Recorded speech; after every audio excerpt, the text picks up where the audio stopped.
দর্শক, আজকে দেখাবো 15 লিটার মেশিনের বোতল কিভাবে চলে। 15 লিটারের বোতল কিভাবে তৈরি হয়। এইটা মূলত 15 লিটার বোতল তৈরি হবে এটা দিয়ে।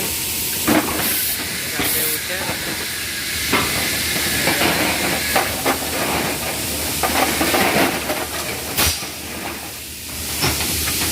লিটারের ভিতরে যায়। তারপরে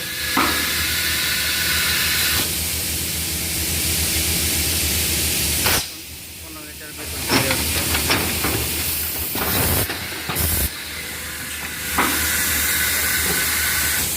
এখানে আমার মামু প্যাকেট করে।